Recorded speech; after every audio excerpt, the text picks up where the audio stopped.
Ci sono volute più di 600 pagine e oltre 3 anni di lavoro per raccogliere riflessioni ed espressioni di quel continente sconosciuto che è la vita spirituale dei giovani.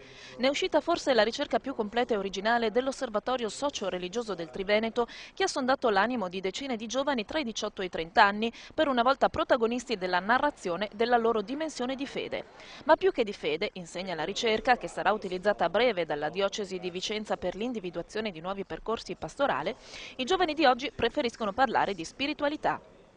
Ma direi che parlare di una generazione genericamente incredula è sbagliato. Sono dei giovani in realtà incerti, in una situazione di stallo, che avvertono contemporaneamente il fascino dei racconti religiosi e che avvertono anche l'attrazione per un discorso in cui non c'è posto per Dio.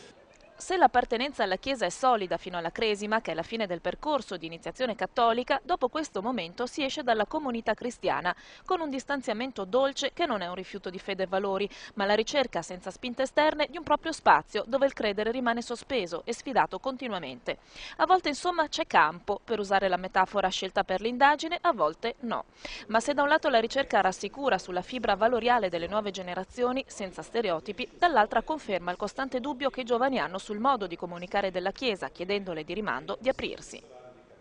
Tre verbi potrebbero essere i verbi che riassumono e che in qualche maniera rilanciano tutto quello che questa indagine ci consegna. Il primo verbo potrebbe essere questo: alzatevi, perché loro ci denunciano anche che le comode poltrone non mancano dentro la Chiesa. Il secondo verbo è scendete, scendete dal pulpito, scendete dalle cattedre, scendete da tutte quelle occasioni in cui parlate dall'alto.